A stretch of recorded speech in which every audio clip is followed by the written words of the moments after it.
All right. Hello, everyone. Welcome you all for today's session.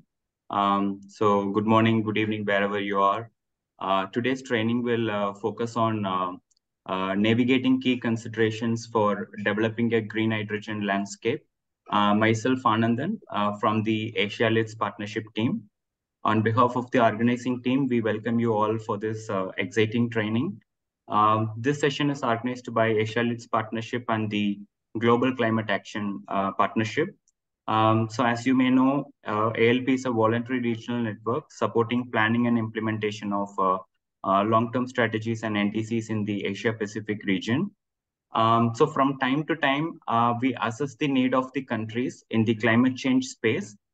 We run several thematic communities of practices that helps fostering collective capacity development of country representatives, practitioners, and other members. Um, so as we all know, the green hydrogen is gaining significance, and many countries are trying to capitalize the green hydrogen for ensuring energy security and achieve climate targets. COP28 also highlighted the importance of rapid scaling up of RE together with utilization of hydrogen fuels for achieving net zero and other emission reduction targets. In line with this specific session is organized as our response to the increasing demand from Asian countries and practitioners seeking information on the considerations involved in choosing hydrogen and its derivatives. The USA Dental Partnership have developed the hydrogen considerations tree framework. We aim to guide the ALP and GCAP members in Asia to develop their own country-specific hydrogen strategies using the framework.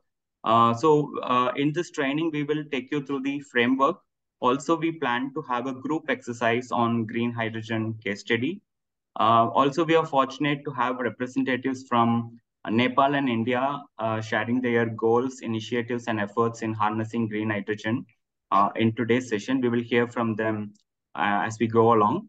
Now, I'll invite Sanjini to take over the proceedings. Over to you, Sanjini. Thank you, Anandan.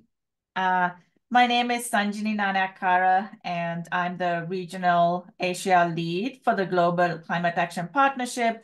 And along with Anandan and his team at the Asia Leads platform, we welcome you to today's virtual training. So today's training is on a clean hydrogen decision considerations framework. This decision-making framework was developed under the USA Dental Partnership as a way to support the rapid rise in interest in low-emission hydrogen for energy storage, generation, transport, and zero-emission fuels alternatives. During this training, participants will learn how to think through the many different pathways of taking advantage of green hydrogen, thinking about the costs, the benefits, and the end products. And we hope that at the end of this training, you would have an understanding of the types of technical questions to ask, what barriers to consider, what opportunities to consider as countries strategically think through how to use green energy as a clean energy solution. So with that, I would like to introduce the expert speakers today, all of whom are from the National Renewable Energy Lab in Colorado. First speaker is Daniela Ruff, who is an international project lead and has been supporting countries around the world with their energy transition strategies, including clean hydrogen to support long-term decarbonizing targets. We also have Omar Jose Fernandez, who is an energy planning specialist and has been supporting NREL's hydrogen team with analysis, modeling, and country-specific technical assistance. Finally, Jamie Lee is a hydrogen analyst who has extensive experience working with NREL's open source hydrogen tools, one of which he will be presenting today during today's session. So thank you in advance to all the speakers. And with that, I will hand it off to Daniela to start us off. Thank you. Please go ahead, Daniela. Thanks very much, Sanjini, and good morning to everyone. It's great to be here, and many thanks for the invitation to share this information that we've developed with you. We're very interested in also hearing from you following our presentation and to hear about the areas of interest related to hydrogen or hydrogen derivatives in your countries. So here's the agenda right here. This is what we're hoping to achieve in the 2 hours we have with you. Very ambitious, so we'll go ahead and get started. I'd like to start off just very briefly going into what the hydrogen considerations tree is and where the concept came from. So as Sanjini mentioned, we work with the NREL USAID partnership in several countries with several missions where USAID has been frequently receiving requests to support hydrogen projects, hydrogen market development, hydrogen enabling conditions in their countries. And the response of USAID was, we're not quite sure how to respond to a lot of these requests. We don't know if this, if it makes sense for these countries to even develop hydrogen at this stage. It's a very nascent market. There's a lot of, regulatory gaps that still need to be filled. Is there even market opportunities, or are there even market opportunities that would be interesting for us to explore, or should we be using our resources elsewhere? So those were a lot of the questions that we received. And as a result of those questions, we were requested to develop this hydrogen considerations tree to create sort of foundation of knowledge and a process for thinking through how to approach these hydrogen projects or market opportunities in their respective countries when they come along. And so we've developed this considerations tree really to address all of the different aspects and areas that should be taken into account when looking at potential projects to support, starting off with, end use applications. Why do we want to use hydrogen? What is the ultimate use that we're looking for with hydrogen or its derivatives? Is it for energy generation? Is it for industrial chemical applications? Is it for transport and agriculture? Are we trying to, reach that kind of those hard to abate sectors that we have no other decarbonization alternatives for? So really helping to identify, what is our goal for using hydrogen or its e-fuels or other derivatives such as ammonia. And then we start diving into, in the second module of this hydrogen considerations tree. And just to mention, you can see the structure here. We have 8 overall modules, each of which is generally designed to be presented over a 1-hour period. So quite a bit of information.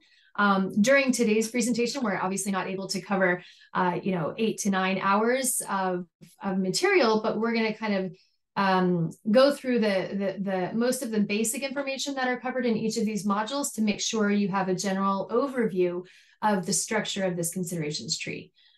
So after we go into end use application considerations, we then start diving into production and energy source considerations. So how do we produce hydrogen? There's so many different ways to produce hydrogen.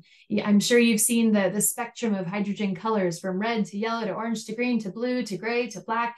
So all of those represent different production pathways for hydrogen. And it's really important to understand all of those different production pathways and also how they can contribute to different decarbonization targets. So not all hydrogen is created equal, although it may be used for equal applications.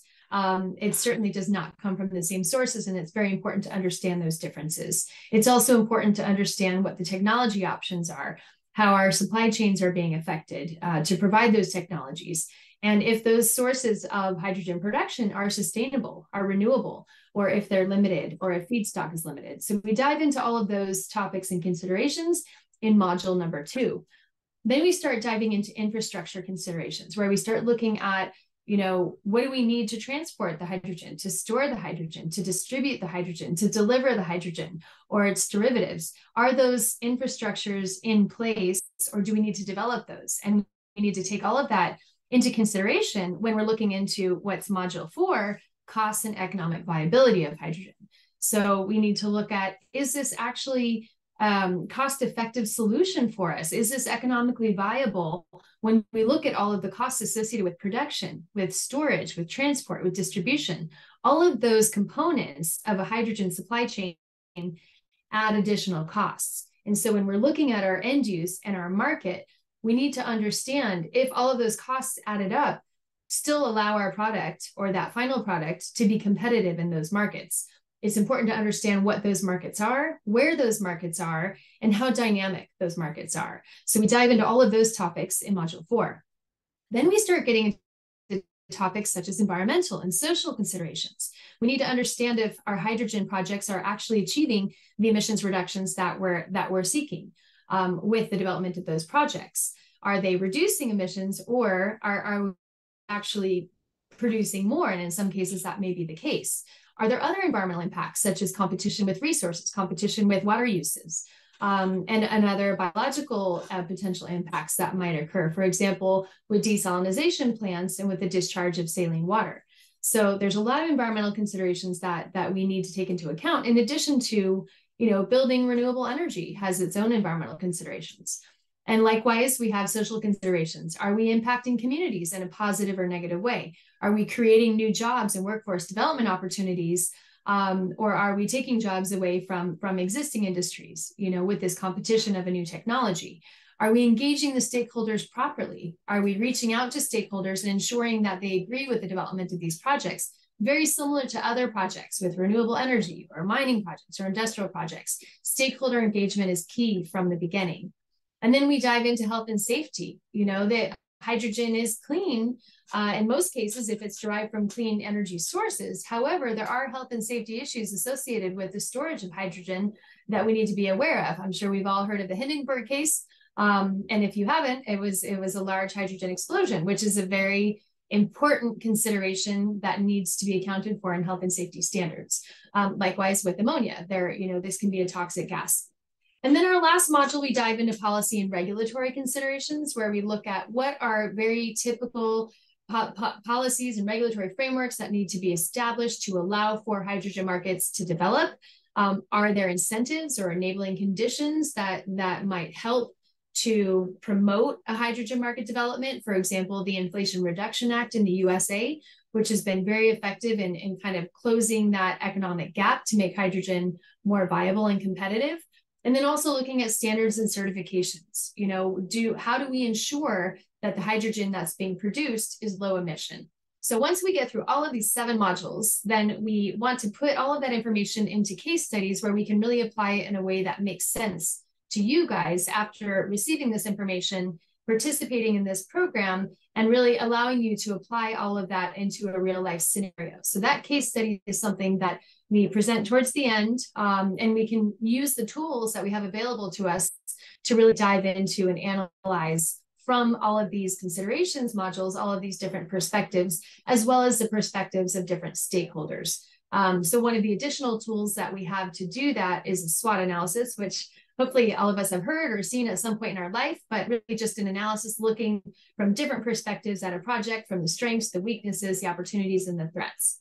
So this is a general overview, again, of the large in-depth program that we've developed. And again, today we're not going to be able to touch on all of this, but we'll give you a nice kind of general executive summary of all of these topics, and hope that you'll come out of this with a much better understanding of, what questions you should be asking when presented with potential hydrogen projects in your countries, in your programs, or in your regions.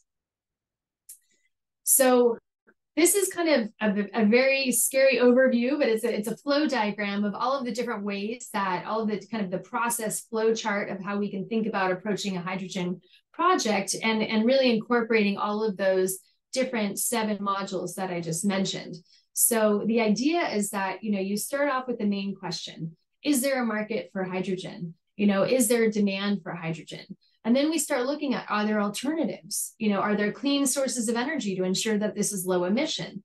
Can we produce it at a competitive cost? Are incentives available if we can't?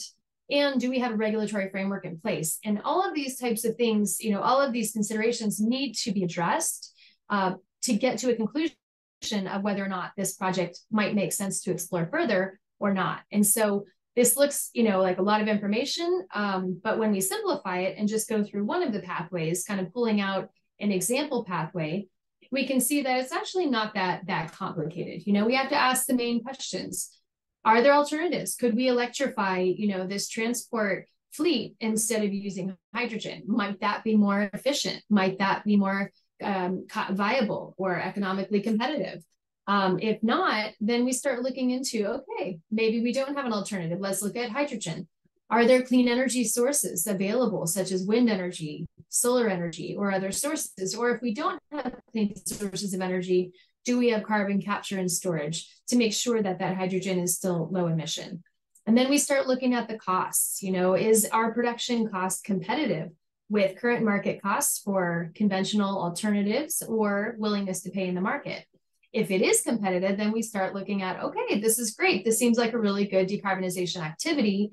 But are there cheaper decarbonization activities that we might want to prioritize as a country? And if there are, then maybe we stop there and focus on those cheaper mitigation actions instead. If not, then we start looking at, okay, this project looks like it might make sense. Are there environmental or social barriers that would prevent this from being developed? You know, is there a community that might be against this project? Or are there endangered species in the area that might be impacted? You know, have we gone through that whole environmental impact assessment? If we have, and we have not identified any major social or environmental barriers, this sounds really promising. If it's not, and there are barriers in place, then we have to see, can we address these barriers? And if we can't address the barriers, we run into a red flag. So this is just a very, you know, general overview of the kind of thought process that we want to go through. And after, you know, presenting the information tonight, a lot of these will make more sense to you as well. In another example, we go through the same process, but we have one change towards the end where, you know, there are no environmental and social barriers. Is there a local demand for the product? No. Then we start looking at international demand. If we do have international demand for this project, we start looking at, are all of the costs associated with the delivery, the transport, the storage of that to bring that to international markets? Does that still provide a product that's competitive in those international markets? If it is, then we have to ensure that we have a regulatory framework in place. Do we have certifications in place? Do we have, you know, all of the regulations and protocols and standards to allow for the export of that product? If we do, that looks like a promising opportunity. So again, just examples of how to use this thought process, how to kind of go through this sort of checklist of all of these key considerations. And then coming out of that, you know, we can determine if it even makes sense to explore further. So we're going to dive into these modules a bit, and we'll kick off with end use application considerations, which again is one of the first things we really want to look at. You know, why do we want to consider hydrogen?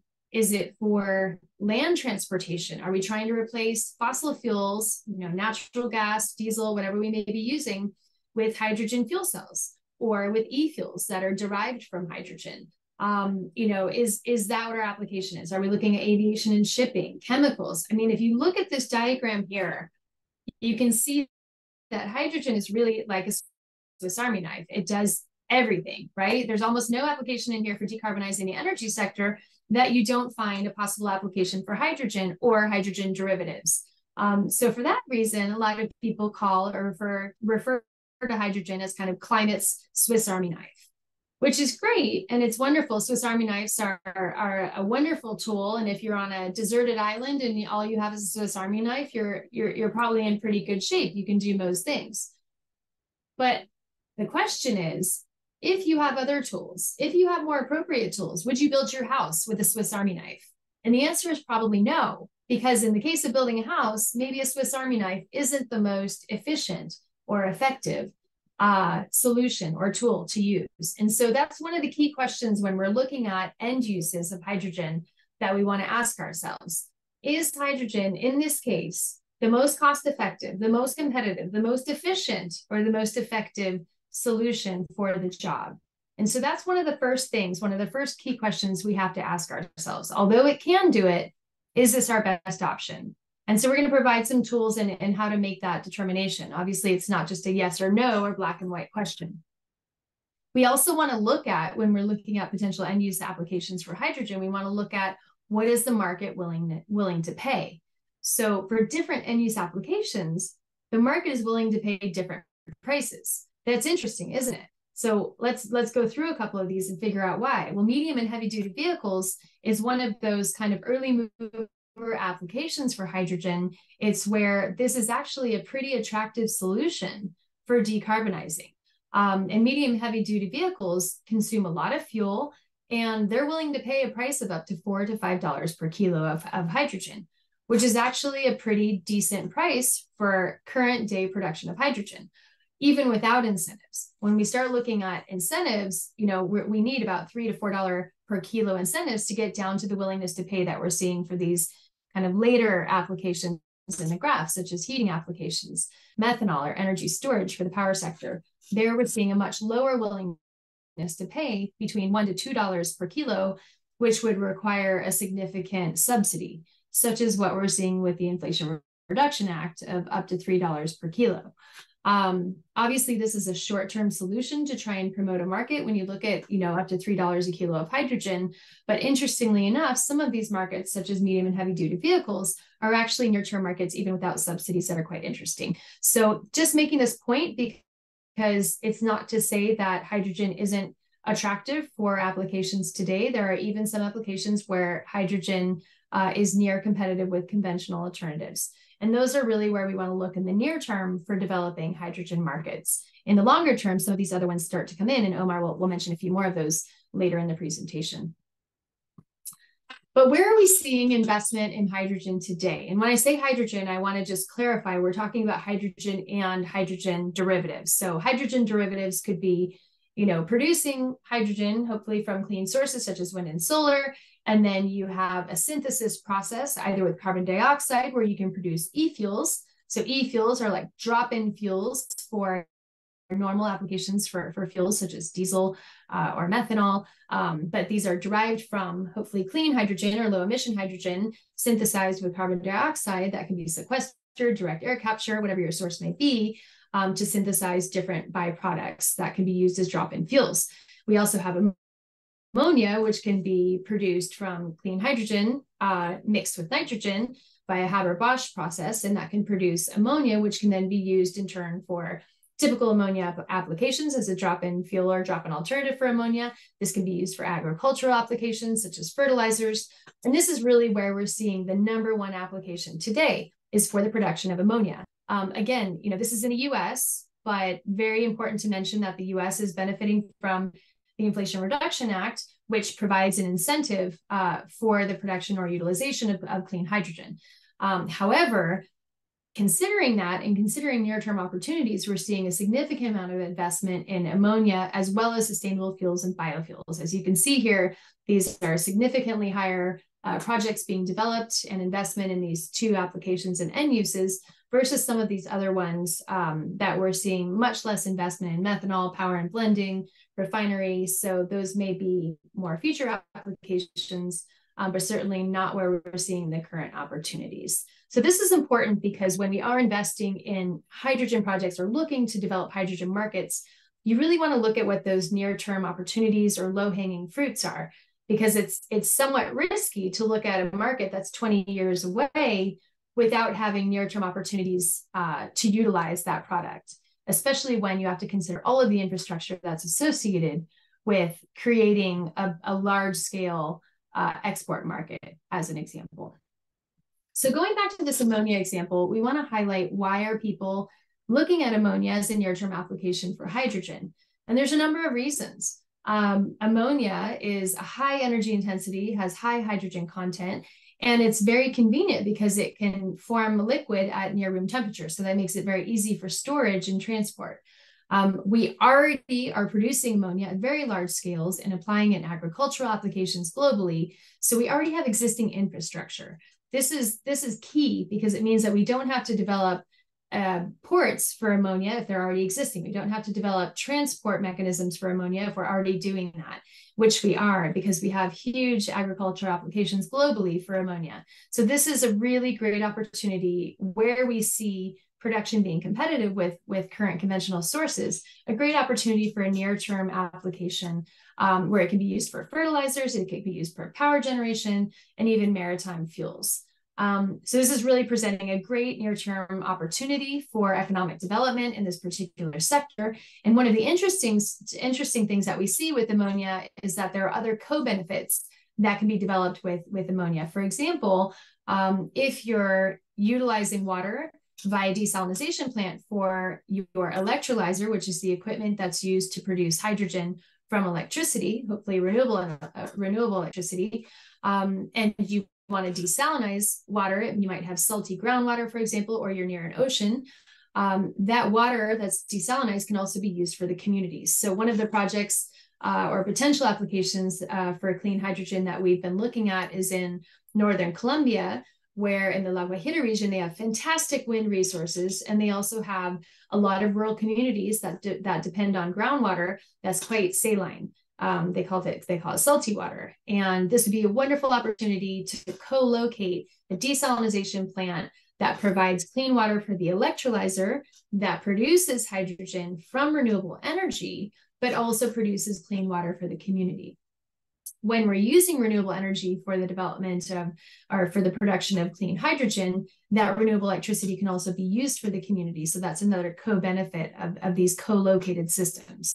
And then obviously we're producing hydrogen and ammonia, which have multiple applications. So really, you know, the co-benefits of co-located systems for the production of ammonia can be quite attractive, especially when we're looking at remote communities. But there are some downsides that we need to consider. For example, the low technology readiness level of some technologies associated with ammonia production. For example, dynamic operation or dynamic production of ammonia, where you don't require large amounts of storage of hydrogen, is very attractive because storing hydrogen can be very expensive, but it also has a lower technology readiness level, as well as large-scale cracking, which is the reconversion of ammonia back to hydrogen. We are seeing that ammonia is not yet totally competitive in most domestic markets with conventional sources. However, that margin or that difference is really narrowing in many parts of the world. And then you also have to be aware of the toxic and corrosiveness of gaseous ammonia. And I'm just going to mention one other application just as an example, and this becomes very relevant when and as we're talking to our international communities, for example, in establishing long-term strategies for decarbonization. We're looking at very high penetrations of renewable energy, variable renewable energy integration. And with that, as we get into higher penetration or higher contribution of renewable energy, we have a much higher requirement for energy storage, looking at not just short duration energy storage, which might be at the hourly rate of discharge, also looking at long duration storage, where we might be looking at compressed air energy storage, as well as pumped hydro storage. And then when we get into the seasonal energy storage, where we're looking at monthly duration and looking at, hydropower, for example, and balancing that, that's where hydrogen becomes much more important as a balancing energy storage solution. So really, this is one of the kind of more important solutions for our applications for hydrogen as we get into these long-term strategies and net zero decarbonization targets.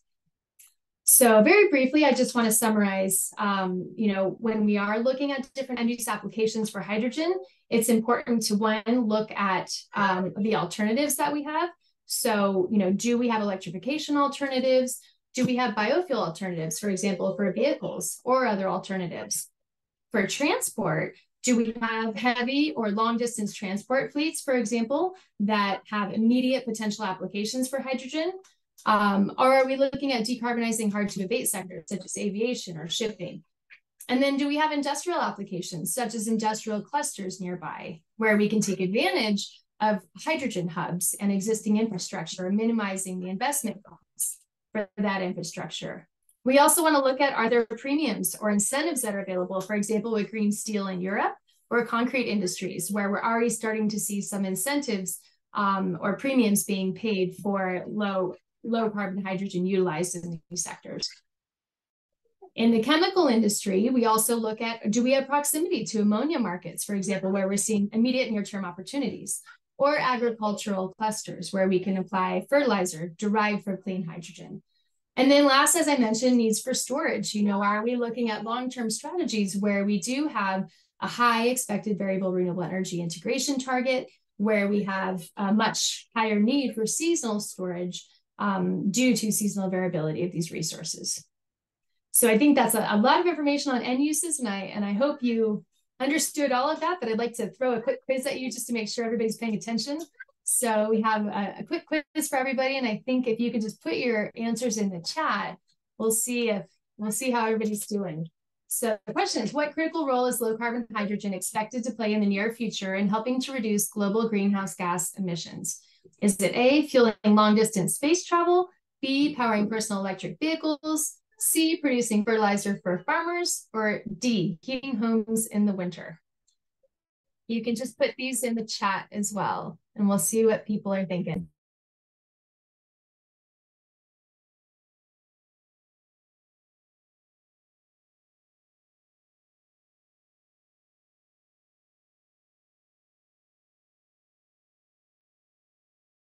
All right, so the answer is producing fertilizer for farmers, and I see that popping up, so good job, everyone.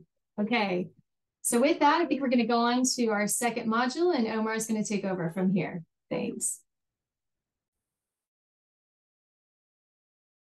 Thank you very much, Daniela. So now let me talk a little bit about different, production pathways and energy considerations. So, the key for hydrogen is that, hydrogen is a flexible energy carrier that could be produced via a variety of pathways, including, for example, electrolysis from renewables, wind, solar, hydropower resources, which are very important in Asia, for example. Also, hydrogen could be produced via gasification of biomass.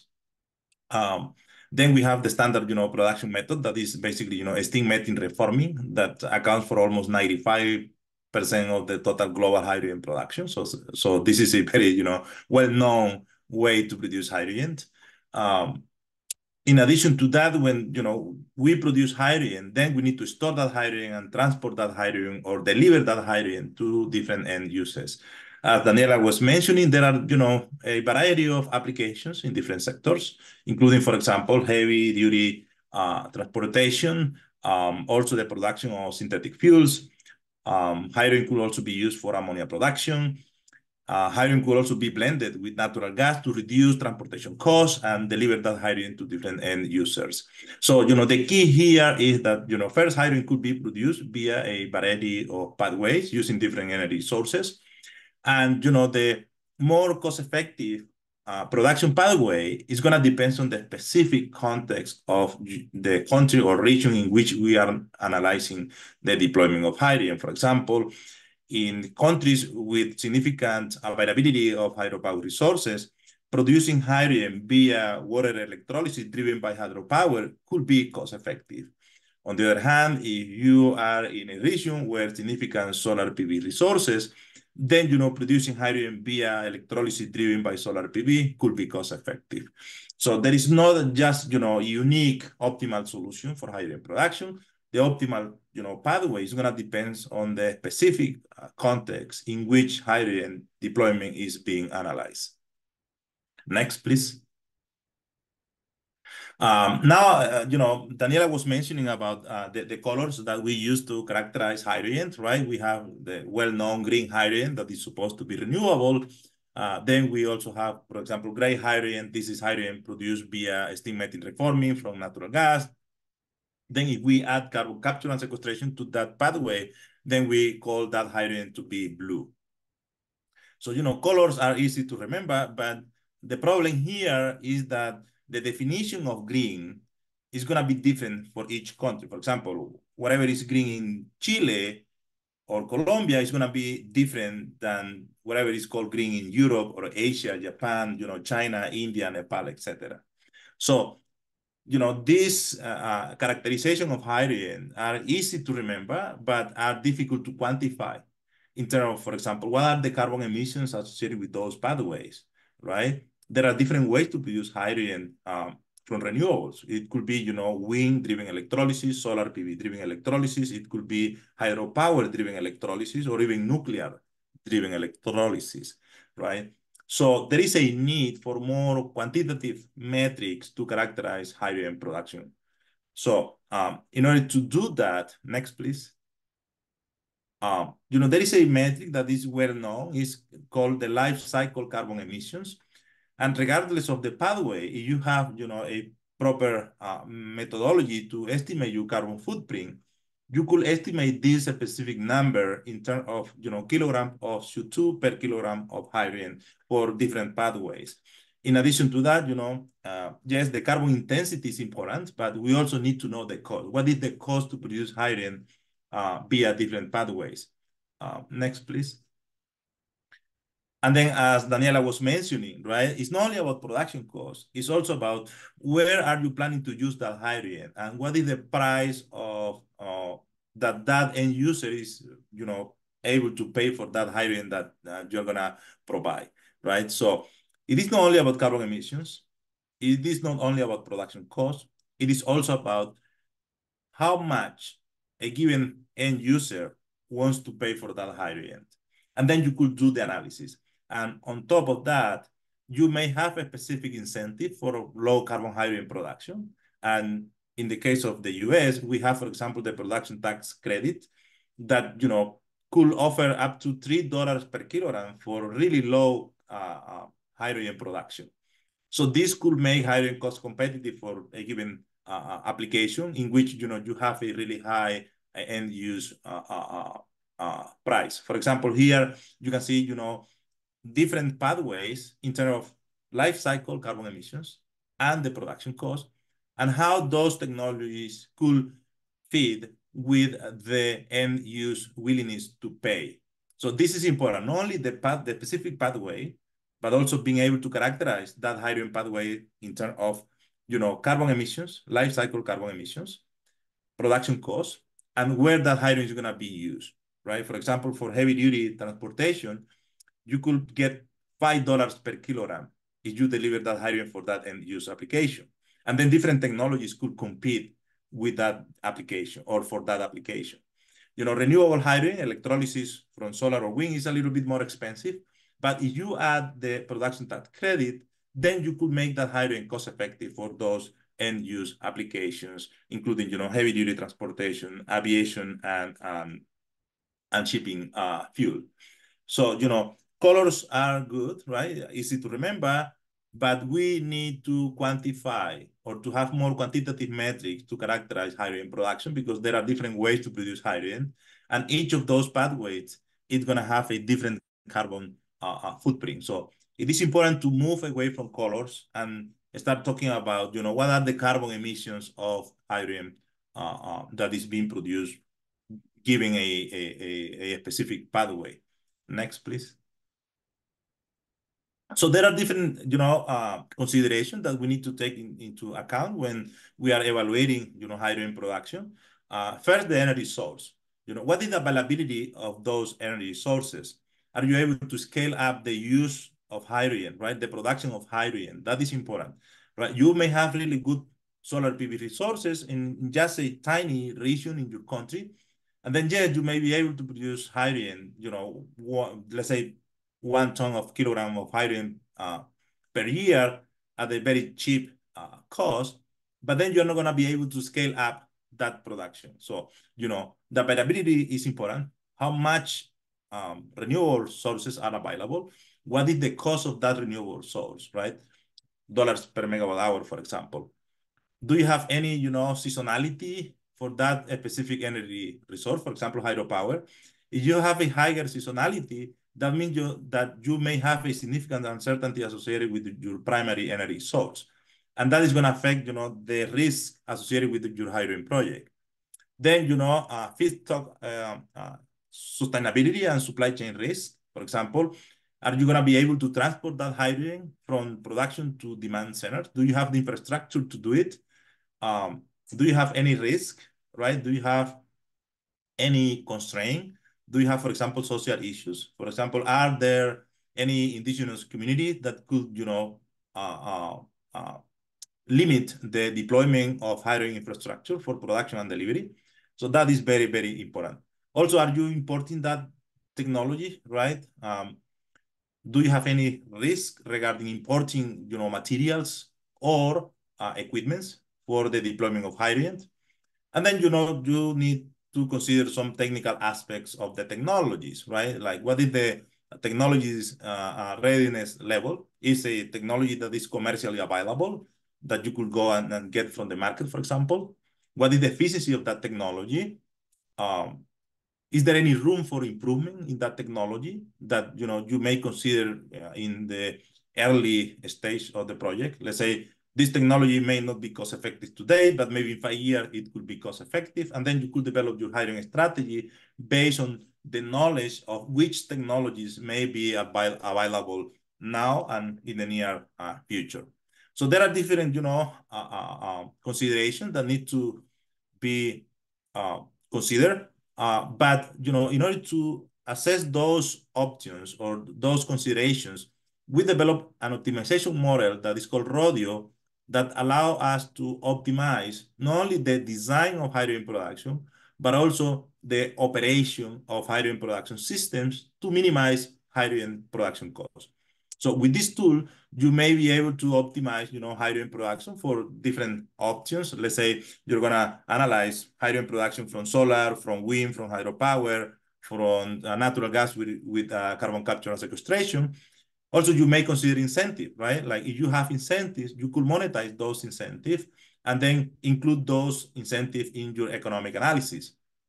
And then RODIO is gonna help you to understand, what is the cost, the production cost for hydrogen for each of those pathways. And then you could make decisions, like informed decisions regarding the deployment of hydrogen technologies. Next, please. Now we have another knowledge check, just to make sure that that you are understanding whatever we are talking here. So, what production pathway for hydrogen has the lowest life cycle carbon emissions in terms of kilogram of CO2 per kilogram of hydrogen? We have 4 options. Option A, renewable powered electrolysis. This is basically, electrolysis from wind, solar, or hydropower resources. Then we have steam methane reforming with carbon capture and sequestration. We have grid-driven electrolysis. This is basically, electrolysis driven by electricity from the grid. And then we have coal gasification with carbon capture and sequestration. You could put the answers in the chat, and I see that it seems to be, an agreement regarding A. And yes, you're right. The answer is A. Renewable driven electrolysis is has the lowest carbon emission. Next, please. Now let me talk a little bit about infrastructure consideration. This is very, very important. And a quick, message here is that hydrogen storage and transportation costs could be higher than hydrogen production costs. So this is very, very important.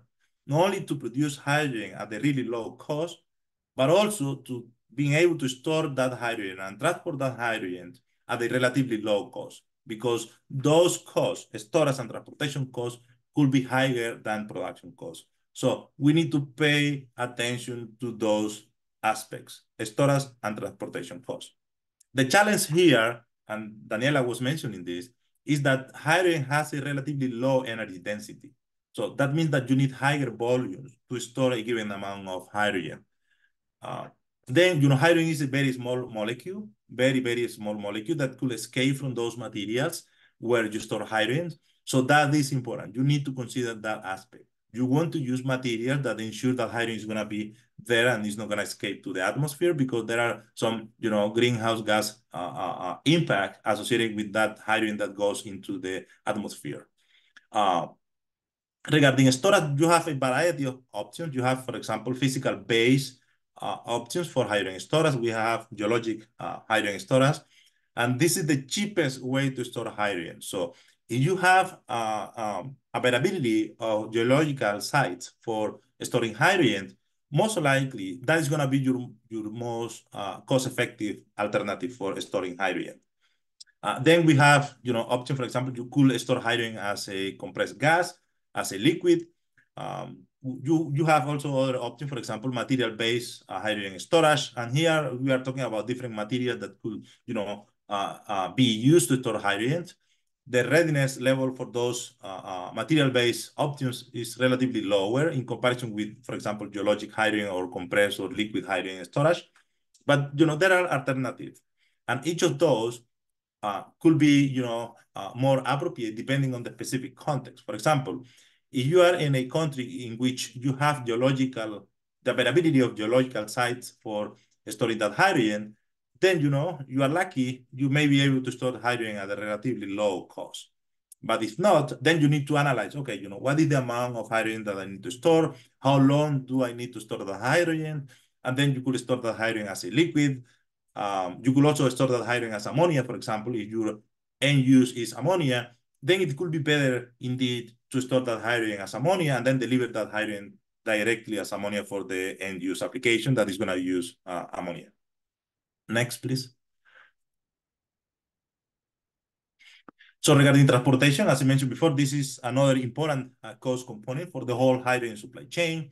And you have different options. For example, you could transport that hydrogen in a truck delivery for short distances, for example, using liquid hydrogen. If you have, let's say, longer distances, you could use pipes. Those are similar to natural gas, but more specific for hydrogen. And then you have really, really long distances. Then we need to think about different energy carriers that has higher energy densities. For example, ammonia or liquid organic hydrogen carriers. And this is very important, right? Like, the optimal transportation option for hydrogen is going to depend on basically the distance and the end use application for that hydrogen. For example, imagine that you are importing hydrogen from Chile to Japan, and you're going to use that hydrogen in Japan to produce ammonia. Then it is going to be more cost effective to produce ammonia in Chile and then transport that ammonia to Japan, because ammonia has a higher energy density and it's going to be cheaper to transport than transporting, for example, hydrogen as a gas or as a liquid. And here you can see the scale of the hydrogen transportation cost. We are talking about, in some cases could be around $3 to $4 to $5 per kilogram. So this is really, really high cost for transporting that hydrogen. And then, for example, for pipes, we have between, let's say, 0.5 and $1 per kilogram.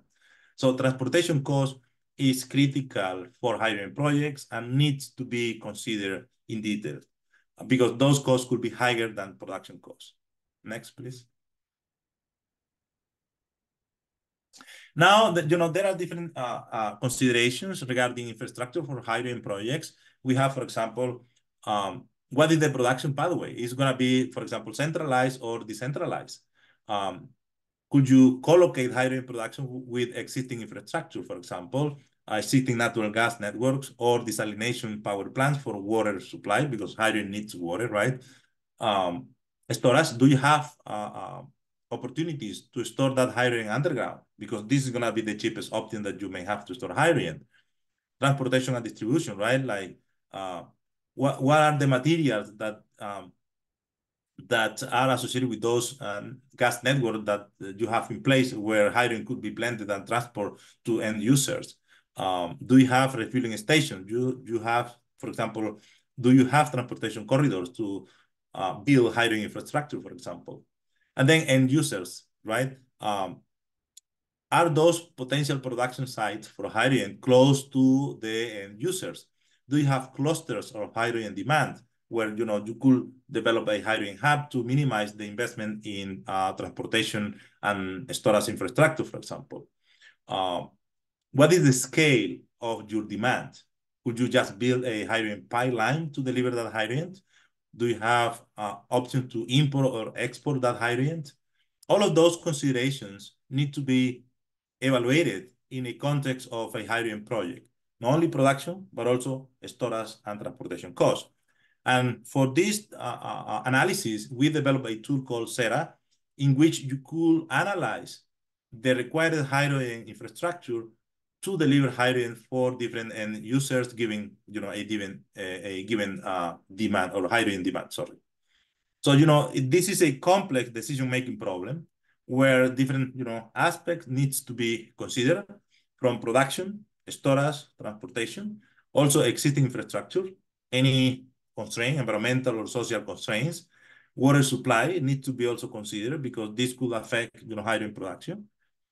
And in order to evaluate those options in a more systematic way, we have models that could help you to make more informed decisions. Next, please. Now we have another knowledge check, and here the question is, if the closest market off-taker is, let's say, 15,000 kilometers away from the production source, what is the most likely the best transportation format for hydrogen? What is the best option to transport that hydrogen? So option A, compressed gas in tubes. Option B, liquid transportation or transportation of hydrogen as a liquid. And then option C, we have shipped as ammonia. And then option D, we have gas pipeline. You can put your answers in the chat. I see that we have C, and actually that is the correct answer because ammonia has a higher energy density, so it's going to be cheaper than transporting hydrogen as a liquid or as a gas. Next, please. Now, something that is very important, cost and economic considerations. This is very important because at the end, those hydrogen projects need to be cost effective, right? Next, please. So here,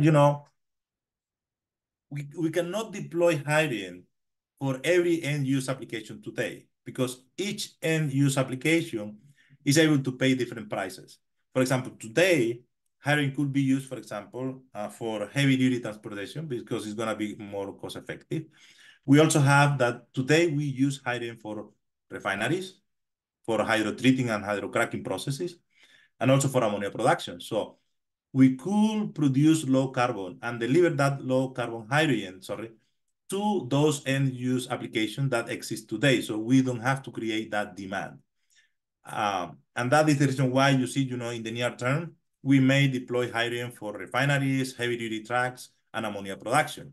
Then in the near term, we have, let's say, steel production, the production of synthetic fuels for aviation. This is a very, very important application where hydrogen could play a role because we don't have too many options for aviation fuels. We also have, for example, industrial chemicals, power generation, and energy storage.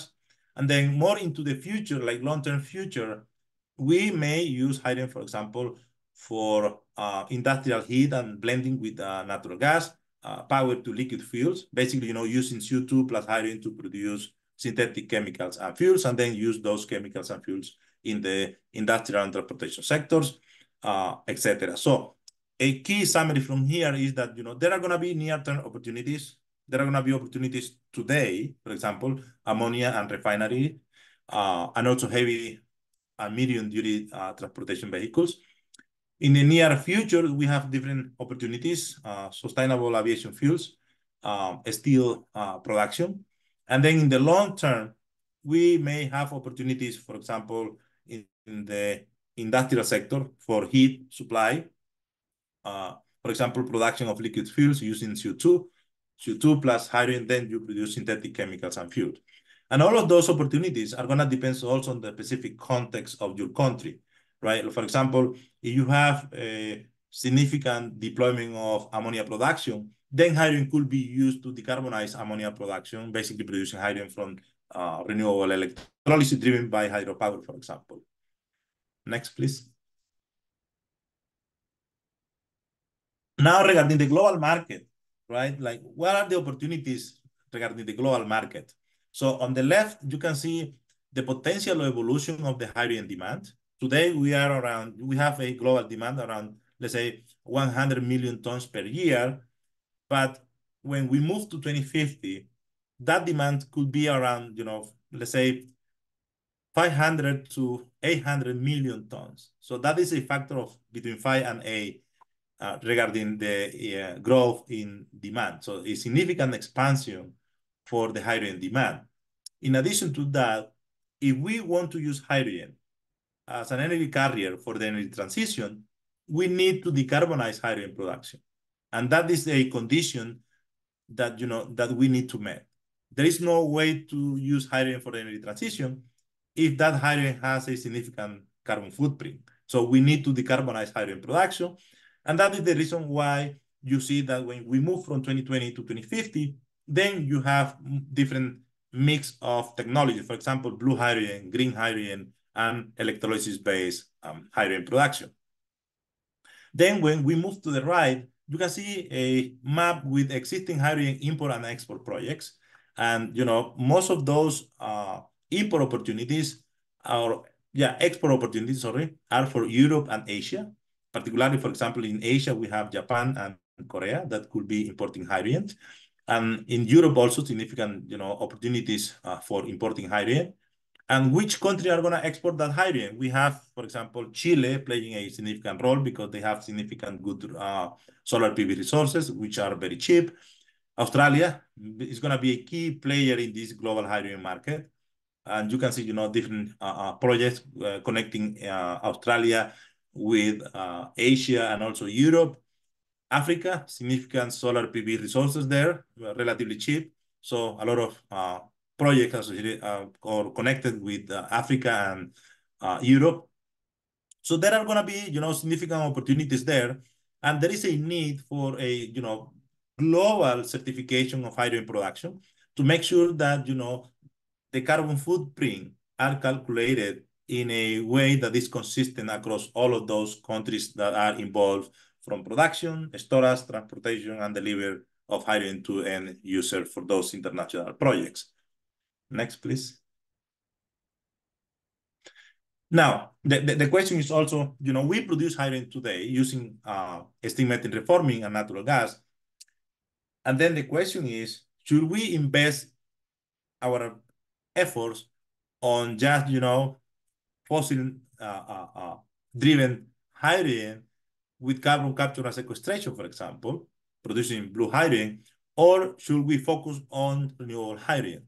So in this map, you can see the cost for solar PV and wind-driven electrolysis by 2030. And in most of the cases, by 2030, electrolysis-driven hydrogen is going to be more cost-effective than the alternative production from natural gas via steam methane reforming with carbon capture and sequestration. So in most of the countries, it is going to be more cost-effective to produce hydrogen via electrolysis than produce hydrogen via natural gas with carbon capture and sequestration. And this is important because this is going to determine where we should put our efforts. Next, please. Now, just to summarize this section, right? So this is a complex decision-making process in which we need to consider the capital cost of the technology. For example, is this technology available in the market? Operating costs. For hydrogen projects, operating costs could represent more than, let's say, 40, 50% of the total cost of the project. So this cost component is very, very important. We need to reduce operating costs if we want to make hydrogen projects cost-effective. Economic feasibility, right? Those projects need to be feasible. So financing options, financing costs. What is the risk associated with those hydrogen projects? What are the incentives? Those incentives could make a project feasible. So those incentives need to be considered when we evaluate hydrogen projects.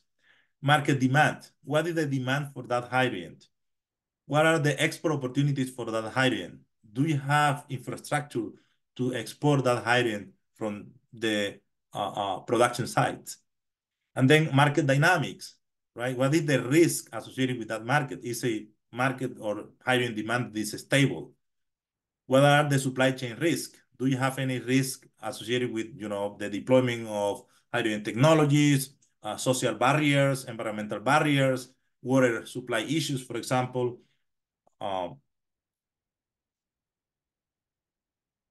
Certification, right? Like, do you have a certification scheme that will allow you to put the hydrogen into a global market for hydrogen, for example? So all of those aspects need to be considered when evaluating hydrogen projects. So it's a complex decision-making problem, but we have tools that could help you to, make informed decisions. Next, please.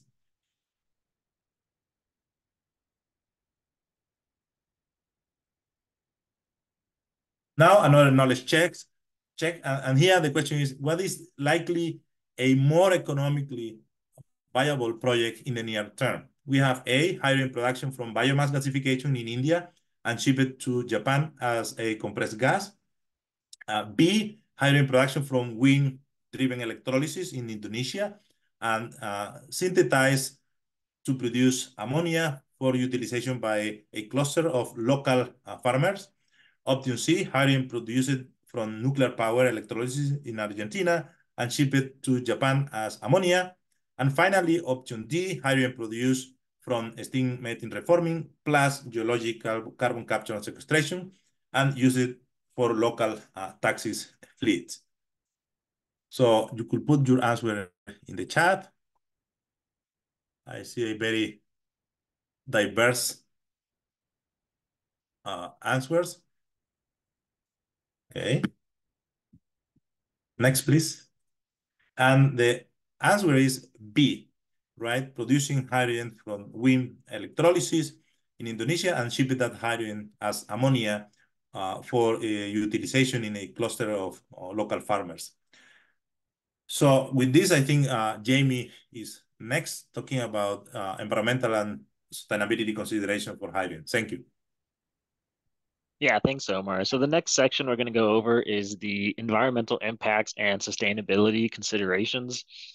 So as we go to the next slide, we're going to revisit this slide that we've seen before, but once again, strikes on a very important topic about, well, number one, there's different colors of hydrogen. Of course, that's very easy to remember, as Omar had said. But just because the technology is green, that's sort of an abstract concept, right? So we need to figure out how to best quantify that. And one of the best methods to do that is put numbers to it and quantify it in terms of a life cycle carbon emissions, which is typically given in kilograms of CO2 emitted per kilogram of hydrogen produced. So once again, we can look at this graph on the far right where we look at the different hydrogen production technologies. Where on the far right, we see coal without CCS and SMR with CCS. So those have very high life cycle carbon emissions. Once you add CCS to both of the technologies, you see that the life cycle carbon emissions decrease and then begin coming into the range that's eligible for the production tax credit. Where those are the gray regions shown at the low carbon emissions. So we can see the electrolysis fits favorably within this region, and also some of the technologies and the fossil-based technologies can also fit into this region. But it's very important to understand how to quantify these, as it provides the means for comparison of each of these production technologies. Next slide, please. So like I mentioned, the carbon emissions is a very important metric when quantifying these various production technologies. So it's important to quantify this because you want to know that if the technology is actually decreasing the carbon emissions and air pollutants. So this provides the means comparison. So say you're starting with a steam methane reforming, and then you add CCS, you want to know actually how much emissions you are reducing. And this can usually be used using third-party verification, so life cycle analysis tools and understanding the carbon capture and utilization. And there's tools out there that help quantify these, that look at scope 1, 2, and 3 emissions to help give a kilograms of CO2 emitted per kilogram of hydrogen. Another important topic is the potential for leakage. Hydrogen is obviously a tricky molecule to keep from leaking, but also has a global warming potential. So that's something to consider when investigating the life cycle emissions of hydrogen. Another consideration is land use and access. So any plant or production facility or infrastructure typically requires a footprint. So what are the considerations for land availability? And what about competing with resource extraction and disrupting the land? That all should be considered with hydrogen technologies and infrastructure. A lot of the hydrogen production technologies require water, considering, say, electrolysis or steam methane reforming. Water is a feedstock to each of these technologies. So what should be considered is how much water is being used in this production process, and what are the potential impacts to the ecosystem and local communities who are also using this water. So that was the feedstocks, but there's also waste from many of these production processes. So they should be considering a waste disposal plan. One example is brine coming from salination plants where you're needing fresh water for electrolysis, but there has to be some discharge. So where is that discharge going? And it's important to consider if it's being treated appropriately. Finally, what about sustainability? It's important to use renewable resources as possible. Of course, this is on the case-by-case basis because that has some geographical considerations, but it's important to use those as they're possible. And we're going to go next into a knowledge check.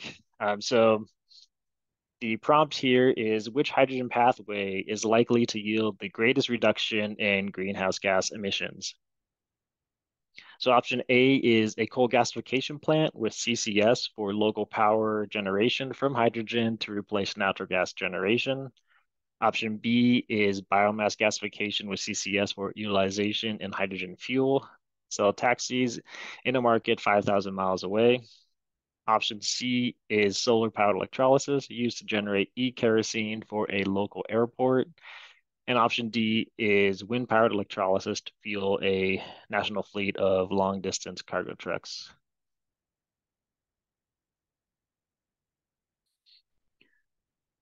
Yeah, so I'm seeing a lot of D's in the chat, so great job. So the answer is wind-powered electrolysis to fuel a nation fleet of long-distance vehicles or trucks. The next topic is social considerations, which are also important when considering hydrogen technologies. So once again, land access and use is very important. So what should be considered is who owns the land? Are you leasing the land? Are you purchasing it? This all comes into play when understanding the societal impacts of the land ownership.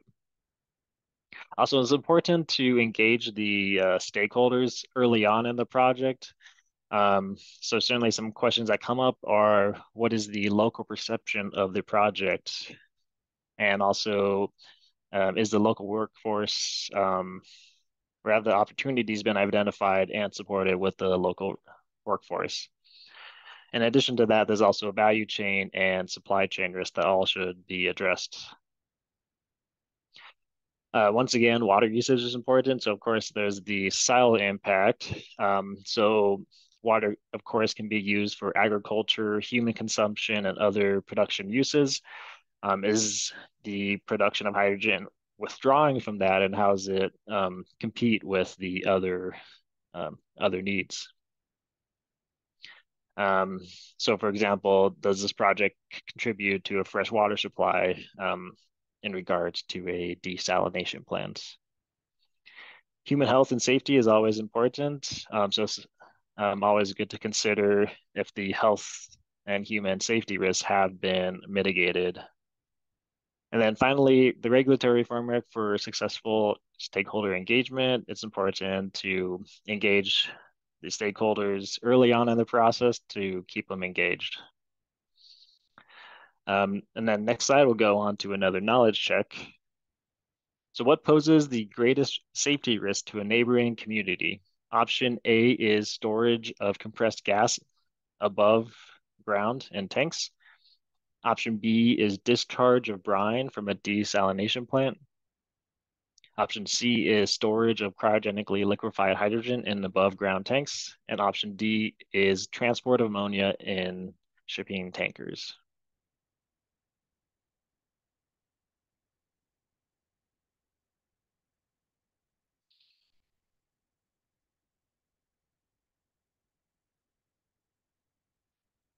Yeah, exactly. So I see a lot of A's in the chat. So perfect. That's the A is the storage of compressed hydrogen in above ground tanks. The next consideration is the policy and regulatory considerations. So hydrogen can play an important role in many different aspects, including infrastructure, production, storage. So as you can see in the figure on the right, there's a lot of levers that can be pulled with hydrogen, and it touches a lot of different infrastructure. So production, transport, it can be used in transport, and then also it could be the thing that is being transported. And then of course you have to consider the various end uses. So it's important to have a policy landscape and regulatory framework already laid out, and it's important to consider if the emissions targets are being achieved and if that will drive greater adoption of the technology. To further adoption of the technology, of course, government incentives and support programs do a lot in that area.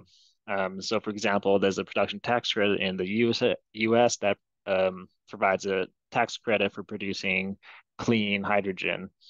There's also could be incentives in the carbon market where there could be carbon taxes or incentives to store carbon underground or use it in some other downstream process. There's also regulations, so making sure that safety standards are being developed, and this can happen on the local, national, or international level where there are various certification schemes. Safety and handling is always important, so these should be considered when understanding each of the technologies and for each of the different distribution modes also. And finally, international collaboration. How's this being supported internationally? And it should be important to establish standardization to enable cross-border trade. I believe this is the last knowledge check. So the question is, what of the following regulatory mechanisms are recommended for the development of hydrogen market?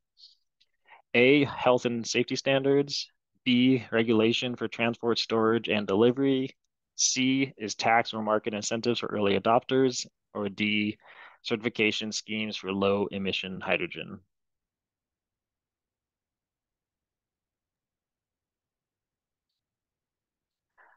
So I see a lot of different answers in the chat, which is perfect because this is actually a bit of a trick question. All of them are great. So you did well. Well done, guys. So I'm glad to see everybody's paying attention. So really what we want to do now is try and synthesize all of this. And we thought it would be useful to present a case study. In this case, in Northern Philippines, this is a hypothetical hydrogen ammonia project powered by wind to produce hydrogen and green ammonia for agricultural applications and for international export. This is a very large project, 600 megawatt PEM electrolyzer, proton exchange membrane electrolyzer plant from wind power, producing over 500,000 tons of ammonia per year. Obviously, this uses a lot of land, over 5,000 acres for all of the infrastructure, has a very large capex, almost $5 billion, assuming a 50% capacity factor of wind, and operational costs about $175 million per year. So we're talking a very large project, a lot of stakeholders involved, a lot of infrastructure required, obviously some positive and negative social and environmental implications of this, but hopefully more positive than negative. So really what we wanted to do was just kind of dive into this case study with you, with a little bit of time. I know we don't have a whole lot of time to dive into this, but really just give you an example of how to analyze this type of a project using some of the tools that we have available to us. So these are some examples of all of the different stakeholders. And obviously we want to look at this project from the perspective of these different stakeholders.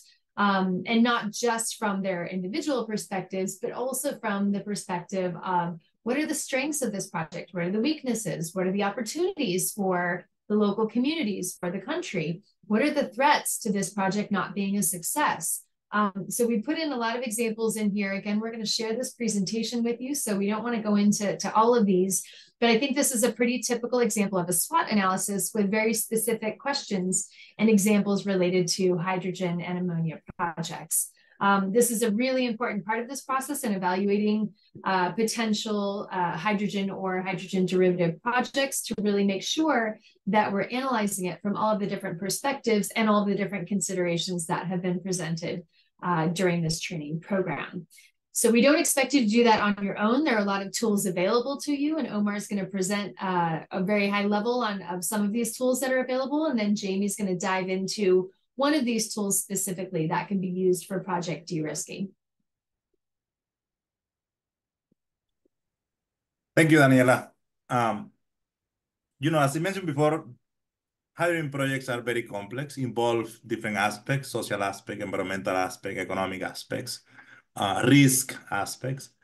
And here in this figure on the left, you can see a summary of different decisions that need to be made and different tools that could help us to inform those decisions. So this is called a decision-making workflow for hydrogen deployment. So we have tools at the supply chain level, for example, a grid that could be used to analyze the carbon footprint of the whole hydrogen supply chain. We also have tools that could help us to understand the role of hydrogen in the energy sector, including, for example, the capacity deployment tool called REITs, or Plexo, for example, that could be used to analyze the impact of hydrogen deployment for grid applications. In addition to that, we have more specific tools that could be used to evaluate hydrogen production and the economic aspects of different hydrogen pathways, including, for example, the H2A model. And we also have, I think Rodio is here also. I mentioned that tool before. We have HDZAM, different set of tools that could be used to inform decision. This is very important, right? Like the decision-making process is very complex, but we have tools that could help us to inform those decisions.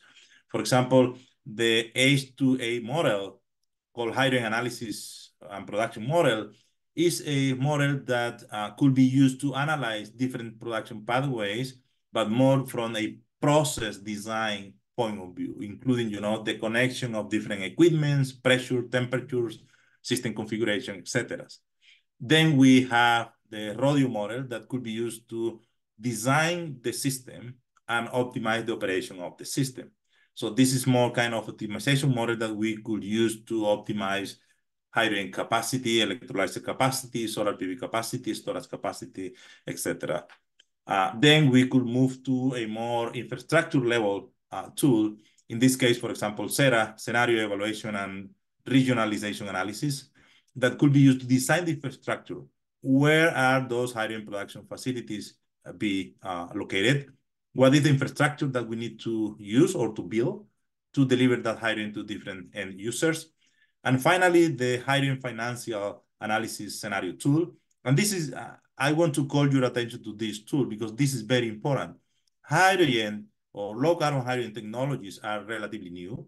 So that means that the risk associated with those technologies is going to be higher in comparison with existing technologies. For example, estimating reforming, wind, solar technologies. So we need to quantify the cost of financing those projects. And this tool could help us to evaluate different financial options and what is the financial cost for a given project in a given context in terms of, demand, availability of primary energy resources, etc. And just as a, example, the capital cost for hydrogen projects is around 10%, right? The weighted average capital cost versus 6 or 5% weighted average capital cost for wind and solar. This is almost double. So the financial aspect for hydrogen projects is very, very important. I think Jamie is now gonna talk a little bit more specific about that model that I was mentioning before. Thank you. Yeah, thanks, Omar. So I'm going to talk about the H2FAST model. And so H2FAST stands for Hydrogen Financial Analysis Scenario Tool. And that's exactly what it does. It helps you analyze different financial scenarios. In this case, particularly with hydrogen technologies, that can be applied to any production-based technology. So in the top left, we can see the inputs and outputs of the H2FAST model. So for example, some of them are capital costs. You have to buy equipment to run the plant. So like say an electrolyzer or a wind turbine, these all have capital costs that can go into the economic model.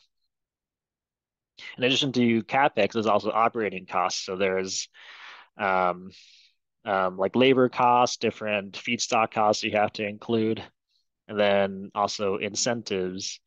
So like various production tax credits, you can see what the effect of each of those technologies are on the levelized cost of hydrogen. And then as Omar mentioned, there's different financing strategies. So you can get different debt structures, different interest rate, different weight average cost of capital. These all play into the economics, and the H2 fast tool is really helpful in analyzing the effects of these different parameters. So coming out of the H2 fast tool is you can look at the financial performance. Generally, what we look at is the levelized cost of the commodity. So in many cases, hydrogen. In the example that we're going to look at later, it is ammonia. Second is the incentives impact. So you can see how adding a production tax credit may decrease your levelized cost of the commodity, or if you have a capital grant, how that may reduce the financing or capital burden. And finally, risk analysis. These are all important because the cost can vary quite a bit, and you can add different risk analyses to each of the parameters to understand what the variability is in the levelized cost. So in the bottom left is a flow chart of an example problem where we're turning wind into ammonia. So with the wind turbines are generating electricity, which can be used to power an electrolyzer, and the air separation, where the air separation is separating air into oxygen and nitrogen, and then where the nitrogen and hydrogen are being combined into an ammonia reactor, performing the Haber-Bosch process to form ammonia. So an example output from H2 fast is shown on the right, where we see a graph, a bar chart of various entries. So the top blue portion is the operating revenue and financing cash inflow. The orange bars on the bottom are the operating expenses and financing cash outflow. On the also in the bottom right, there's a pie chart that breaks down each of the expenses and financing into categories. Omar had mentioned that financing is very important in hydrogen technologies, and some of its newer technology and somewhat could be riskier. So financing is actually a really big component to newer technologies. And you can see that's the yellow colored portion, and this graphic takes up a quarter of the chart, and then the operating expenses take up half. So it's really important to consider these various financing structures and how that affects the levelized cost of hydrogen. Next, I'm going to go into the H2 fast model and give a quick demo with the time remaining. So I think, Jamie, let's just check in with the organizers as well. I know we had about 30 minutes of other discussion, so I don't know if maybe you just want to show them the tool. I don't know how much time we have to dive into it, but just show them kind of the structure of the tool. And the cool thing is it's Excel-based, so it's quite easy to use, but just to give you an idea of how easy it really is to apply. And I will stop sharing. Thank you, guys. Thank you to Daniela, Omar, and Jamie. And you're right, Daniela, we do have two other speakers, country case studies from Nepal and India. So with that, I'm going to hand it over to Anandan to guide us through the rest of the presenters and the rest of the virtual session. Thanks. Yeah. Thank you, Sanjini. Thank you, Daniela, Omar, and Jamie, for the detailed insights on hydrogen consideration tree framework and presenting on the case studies. So we will now have Professor Biraj Singh Thapa, who will present on Nepal's journey with green hydrogen goals, strategies, and initiative. About Professor Biraj, he is the team leader for Green Hydrogen Lab under Department of Mechanical Engineering at Kathmandu University, Nepal. And he has a lot of experiences with green hydrogen. He has published a lot of papers on hydrogen study, also actively involved in green hydrogen work as part of the National Committee in policy framing for production and use of green hydrogen. Over to you, Professor Biraj. Yes, thank you. Thank you so much. I hope I'm audible, and I'll try to share my slides. Maybe you need to give me permission for that. You can try moving your slides, sir. You have been given the permission. Cannot start screen share while other participant is sharing. So you may stop the screen sharing first. Thank you.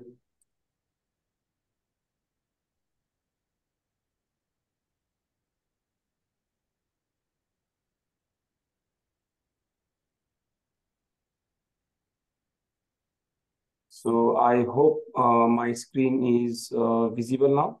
Yes. Thank you. Let me go for the screen. Yes, my name is Biraj Singh Thapa. I'm trying to develop hydrogen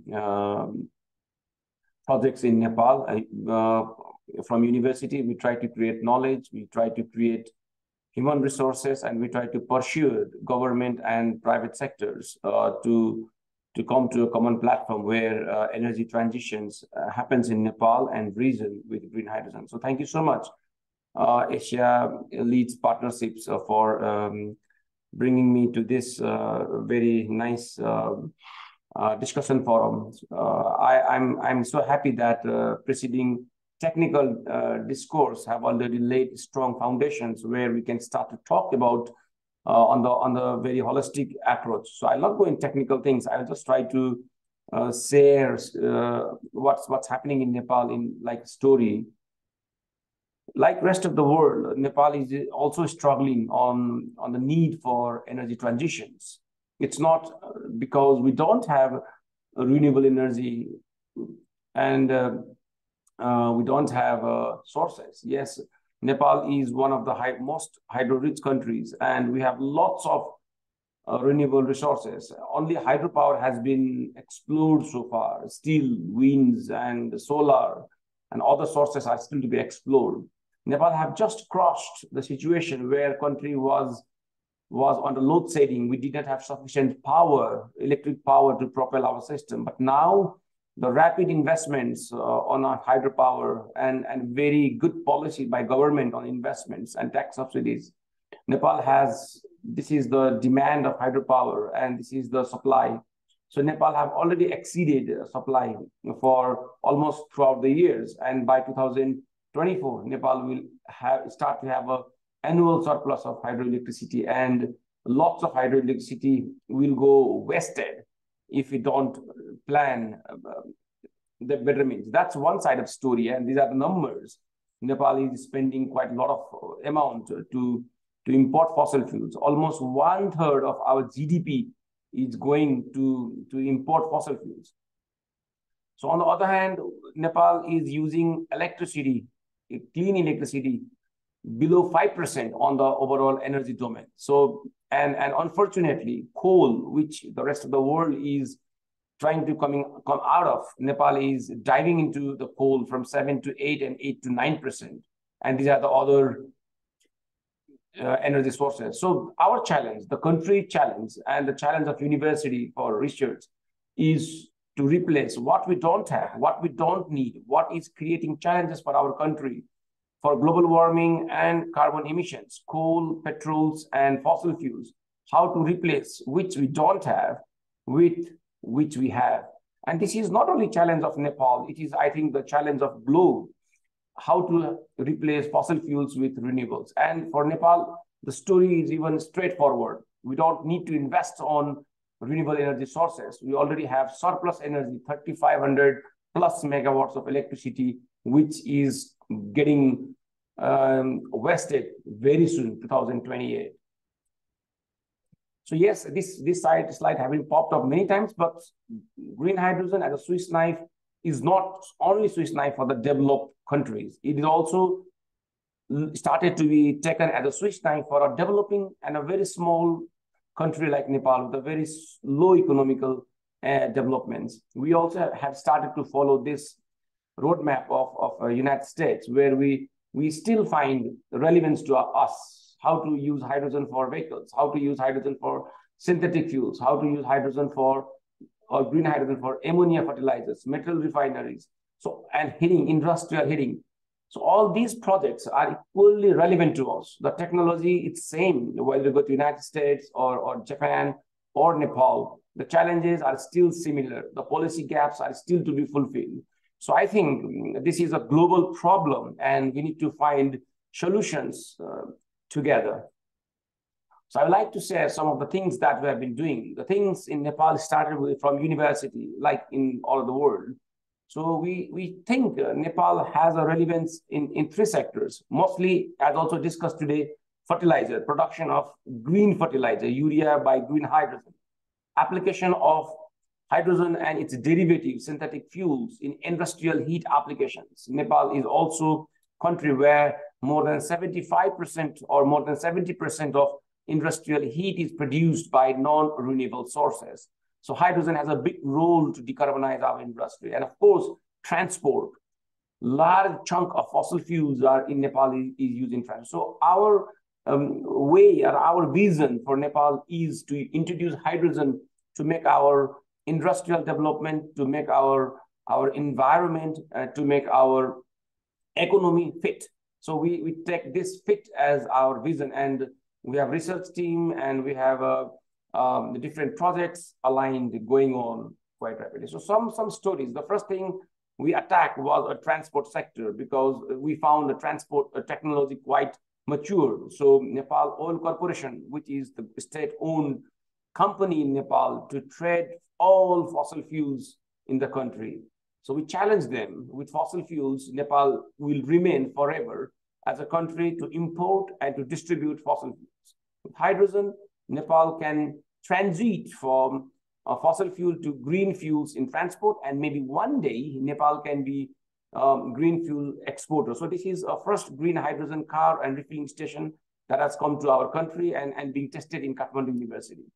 We are also working on clean fuels and green fuels for industrial heat applications. We have been testing these hydrogen stove developed by our team in the lab, and we are also working on green methane production, synthetic fuels that can be used in future industrial adaptations, just using carbon dioxide from carbon capture from industries and hydrogen from electrolysis and sanitizer process to react and to produce green methane or synthetic natural gas in the lab. And we have been successfully doing that. So we want to scale it up for industrial applications. So future, we are also working with the green steel projects. Nepal is one of the largest importer of steels on its economical in its range. But in Nepal, we have found more than 100 million tons of iron ore, and which we would like to process with green hydrogen. So we would like to see big multinational companies coming up and investing in Nepal to refine these iron ores. And we have already seen Tata and Jindal producing green steels. We have seen Mitsubishi producing green steel in Japan itself. So government have already started a very ambitious project together with Kathmandu University for groundbreaking research and human resources for steelmaking production plants. So things have already moved on. We would like to see things happening on the ground. Fertilizer is one of the very, very far cry for Nepal.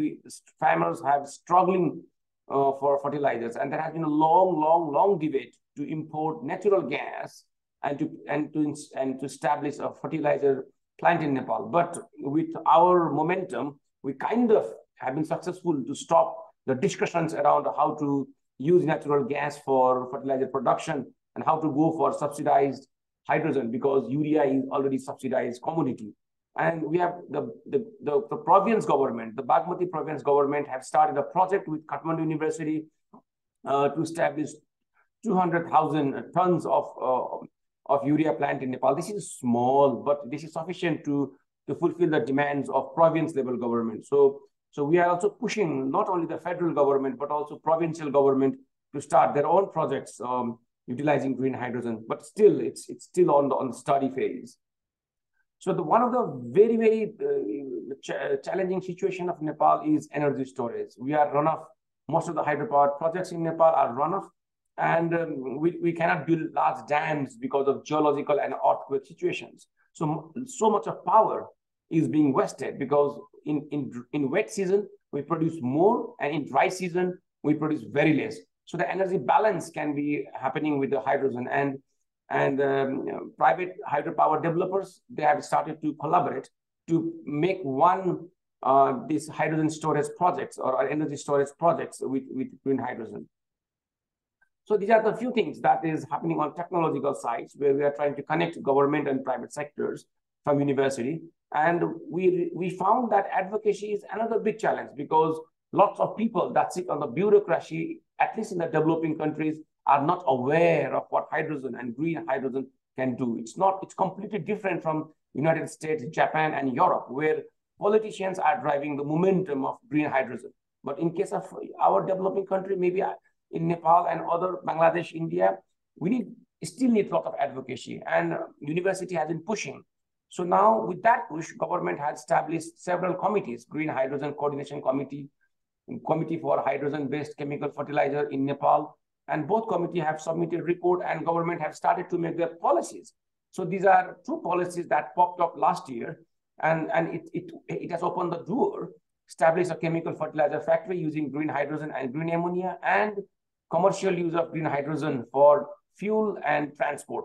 So this has made Nepal a little bit opening towards hydrogen, and with this success, Nepal has been recognized as the country from not access. So Nepal was in the list of the country where nothing was being reported on hydrogen in 2021, but with 1 year of consistent push from university and government, Nepal has been recognized as the country working on hydrogen strategy. At least we have changed our color. So that is something to boost up. But Nepal have also started to work on what we call the national policy on production and end use of green hydrogen. So university has been in a part of the committee member. So I myself was invited as an expert member of this committee, with all different ministries and secretaries sitting on a team. So we have already finished this national strategy and have been forwarding it to cabinet. So cabinet is in process to make it legalized. So we have been also reporting to several ministries. So this is the energy minister, finance minister, minister of forest and environment. So we have been constantly in dialogue with them. We are trying to push this idea for a policy-based backup for green hydrogen projects to be implemented in Nepal. So this is Minister of Industry, Commerce and Supplies, who imports more than $350 billion of fossil fuels in Nepal through this ministry. And we are trying to persuade them to reduce it. Aviation ministries and all. And we have been also meeting with Prime Minister himself to convey how Nepal can transit in hydrogen. So I will try to finish up.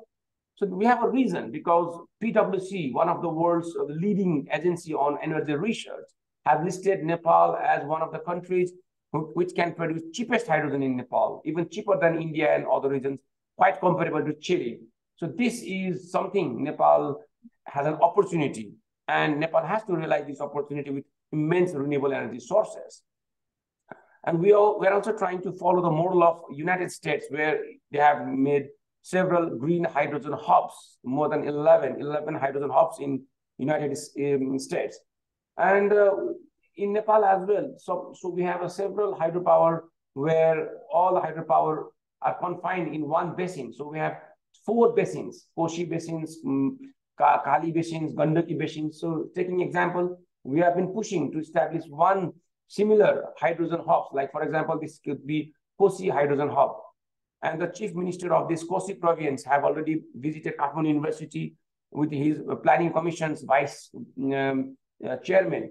And he has started to make commitments that Kosi basins can be a green hydrogen hub for Nepal in future. So these are the political level things, dialogues. And we see a regional need for collaborations. When Prime Minister of Nepal, he visited India, there was a public news where Prime Minister of India expressed his interests on capabilities and collaboration opportunities with Nepal's hydrogen. And we also see the commitments of or ambitions of India to export a large amount of green hydrogen in Europe. Well, this is very nice because India still has more than 70% of grid to be decarbonized. And together, Nepal and India, we can collaborate to decarbonize the grid and to export green hydrogen in the regional market or in the global market. we have been pushing our government with greed. Nepal's electricity can reach up to India or as far as to Bangladesh, but Nepal has sufficient electricity to convert it into green hydrogen or now convert it into green ammonia through waterway system. If we are able to bring it to Bay of Bengal, the whole market is here, and we have already started to discuss with Japan and Korea how Nepal's hydrogen can decarbonize Korea and Japan as well through ammonia and transport by waterways system. So this is how we are trying to see, make energy independent Nepal. $3.5 billion for a small country like Nepal is a huge dependency on fuels. So energy security, food security through fertilizers, better energy management between the dry and wet season, and carbon neutrality coming out of the fossil fuel era. So we think green hydrogen in Nepal has a good prospect, and we are working together with the government and industry and academia and universities are trying to create knowledge and technological foundations for that. So thank you so much for this opportunity. I think I have exceeded a little bit of time, but I hope I've managed to transfer the message that was necessary for these participants. Thank you. Thank you so much, Professor Biraj, for taking us through the Nepal's initiatives in green hydrogen. That was very insightful. Now we have Dr. Arvind, representative from India, to speak about India's transition with green hydrogen, India's goal, action, and initiatives to harness green hydrogen. So Dr. Arvind Prasad is the Deputy Secretary from Ministry of New and Renewable Energy, Government of India. His doctorate in electrical engineering from IIT Mumbai. He has almost a decade of experience working in Indian Revenue Service. He is closely associated with MNRE and looking after the green hydrogen initiatives for the ministry. Over to you, Dr. Arvind.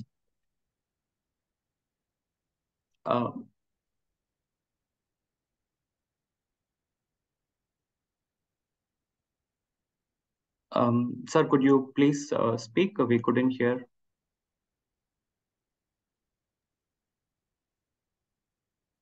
You're on mute, Dr. Arvind.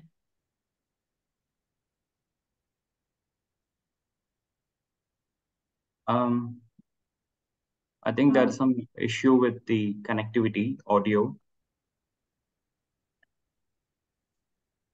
We can hear you. We can hear you. If you go down to the bottom left, you can select audio settings, and maybe you have to switch your audio settings from a headset to your computer system.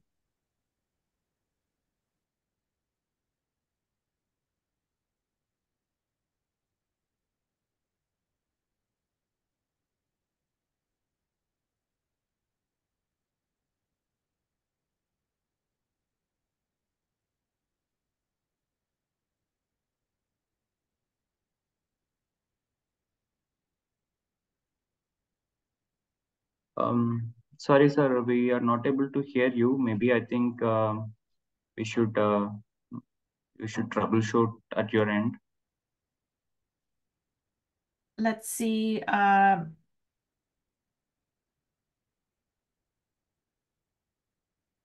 Okay, got it. In the meantime, if there are any audience questions to Mr. Biraj or the NREL speakers, please feel free to ask while we wait for the next speaker to connect back.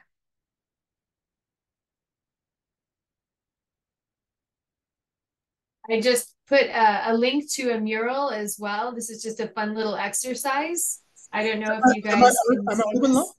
now? Oh, yes. Never mind. We can hear you now. Okay, thanks. I'll just try to share my screen.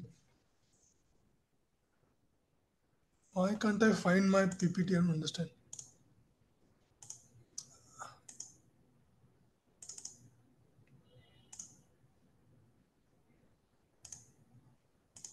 Yeah. Can you all see this?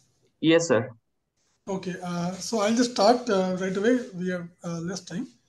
So I'll just go to the first slide. These are the goals which India has announced publicly. 500 gigawatts of non-fossil capacity, 50% of them from non-fossil fuels, and emission intensity of the GDP to 45% below 2005 levels. These are India's commitments given in COP. We are also striving to be energy independent by 2047. And we also have huge amount of imports of fossil fuels, which we want to bring down to as low as possible. And obviously, we have announced the target of a net zero by 2070. So hydrogen will play a very crucial role in all these, because we plan to use hydrogen in all these sectors over a period of time as the costs become more and more economical. The mission by India on green hydrogen was launched in January of this year, 4th of Jan 2023. The mission has the following targets. So we target a 5 million ton capacity, annual capacity by 2030, which would require roughly 125 gigawatts of RE capacity to be installed. It would lead, if all is used in India, it would lead to almost 1 lakh crore import savings. 1 lakh crore is roughly around $8 billion of import saving.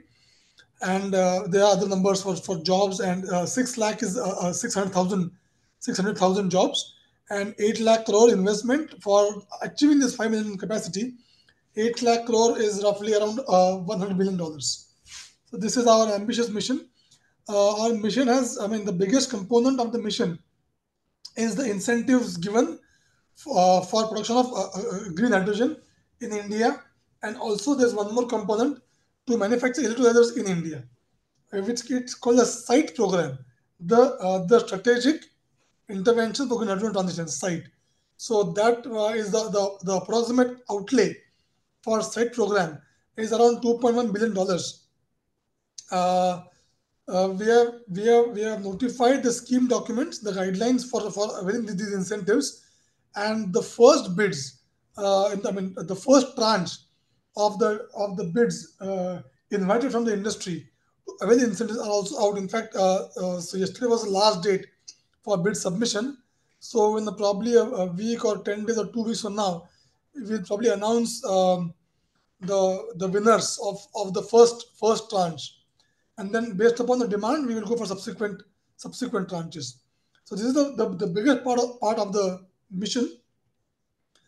The mission also has some key enablers, as we call them. The key enablers are, all these have been given separate budget in the mission document, either separate budget or separate targets or achievements to be done. In all these have been given in the mission document. It involves skill development, R&D, ease of doing business, the infrastructure to be set up, all the standards which are to be notified, and so on.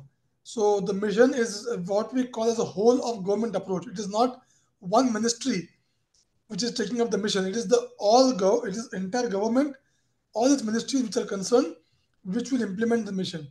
The mission has something called an empowered group, which is the apex body of the mission. That empowered group comprises of the secretaries from 12 ministries plus 2 experts from the private sector. So it's a very large body, and all ministries involved are supposed to play their part in the mission.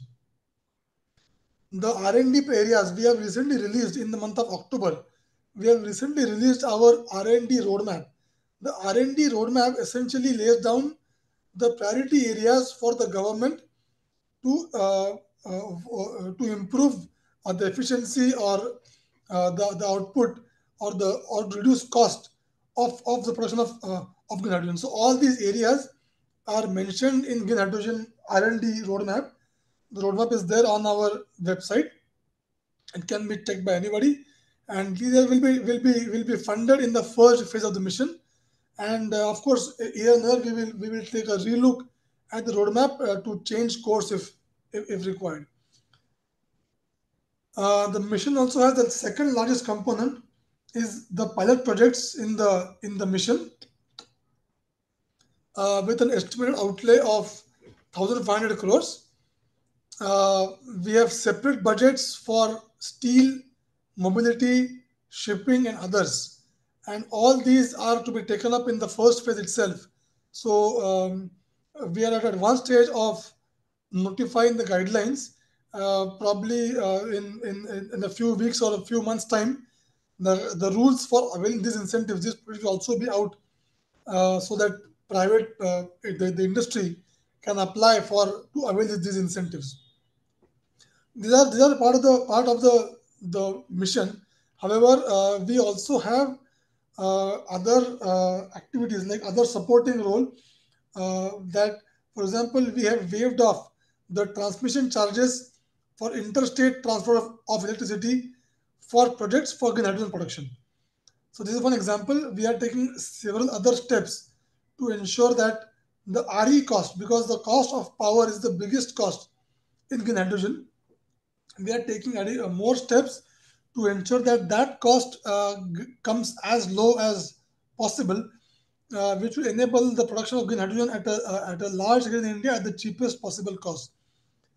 India will also look to export green hydrogen to various markets like Europe, Japan, Singapore, South Korea. So talks are on with these countries as well, and our private industry is also very active in these countries in trying to get the orders, the long-term contracts. Long-term contracts are very key feature, key essential need as of now, because there's a big cost difference between gray and green, which needs to be, and no developer will take the risk unless he has long-term contracts, purchase contract with him. So that is a challenge which everybody in the world is facing right now. It's not only India; it's a worldwide challenge which we are facing. But with falling costs and the net zero target achievements by various countries, we are confident that the orders will come soon. Uh, uh, uh, uh, so Europe has already made a beginning in this respect by giving the first tenders. I'm sure other countries will follow suit in this regard. This is an update of the mission. One more thing which is not included here is India has also notified the meaning of the word green hydrogen. In India, it means the hydrogen which is produced using renewable energy, and the emissions till the gate, the production gate, are below 2 kilogram of CO2 equivalent per kilogram of hydrogen. So that is the target which we have set, 2 kilograms. Uh, Other countries have various other targets. India has kept it at 2 kilograms by considering all relevant factors. So this was the update. As of now, industry has also announced many projects, much more than the capacity which we target. However, the challenge remains to actually get the projects on ground and get them functional. That is the challenge which is still there, and we'll have to put in quite a bit of work to achieve that, from announcement to actual commencement of production. Thank you. So that is all. I believe I tried to summarize as fast as possible. I'll be happy to answer any questions if there are any. Thank you. Sure, sir. Thank you so much, Dr. Arvind, for taking us through India's initiative. That was crisp and very helpful. And as we have less time, without further ado, we will move on to Q&A session. I'll invite Sanjini to moderate the Q&A session. Over to you, Sanjini. Thanks, Anandan. So I would like to ask anyone who has any questions for either the Enroll speakers or Mr. Biraj or Dr. Arvind to please feel free to turn your camera on and ask your questions. I believe the ones that have already been put in the chat have been responded to. And yes, everyone will receive the slide deck, recording, and links to the open source tools. We would also like you to kindly request if you could respond to the feedback survey. It's not simply a feedback survey, it's actually a needs assessment survey as well. So we are really interested to hear from these participating audience here from so many countries in Asia. Where do they stand when it comes to each of the consideration tree modules or components, and what are the needs, whether it's technical needs or capacity needs, where each country is at, and that would help us design future programs and initiatives based on the regional needs. So we, as always, along with the Asia Leads platform, we value your inputs. All our programs are developed from the ground up, and it's always based on what country partners need. So thank you. I'd love to add to that, Sanjini. Just this considerations tree for us is really kind of the door, to open opportunities for cooperation and better understand, what is happening in your region, where the needs are. And I also put this question in the chat. Are the needs mostly regulatory, or are they techno-economic assessments, or are they project design, or is it, integration?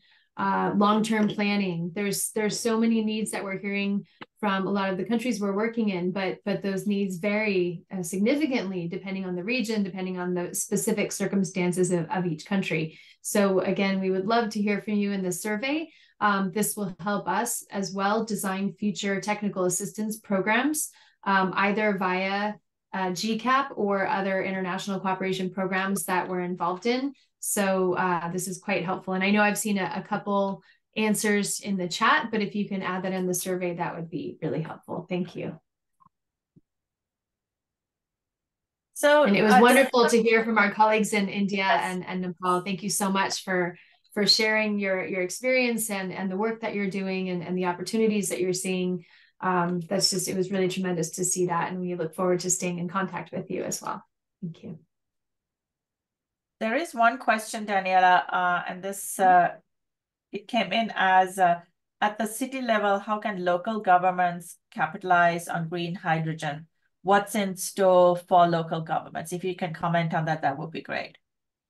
Sure. Yeah. I mean, at the city level, there's a lot of opportunities. I'd like to give one example from Los Angeles, where we see a hydrogen hub being developed with a specific focus on transport applications. So really looking at the hub optimization format, where you have multiple users that can collectively take advantage of a hub infrastructure, which can help to divide the costs of new infrastructure, which can help to increase the demand. So you have benefits of economy of scale.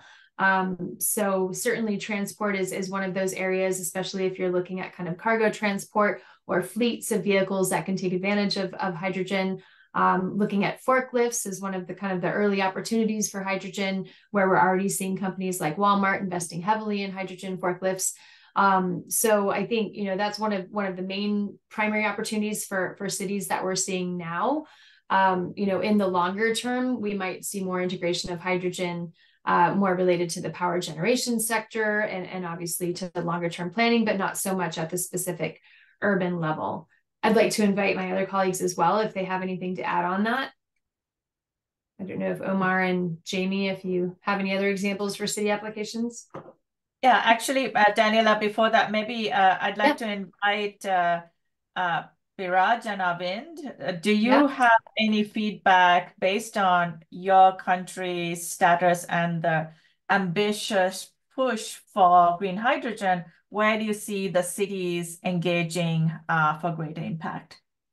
So I'll just allow me to comment here a little bit. For example, USA, you guys have a very federal structure where there's a lot of power to the local governments. In India, it is not as federal. Of course, the local government has some powers, but the financial resources required for hydrogen are quite substantial.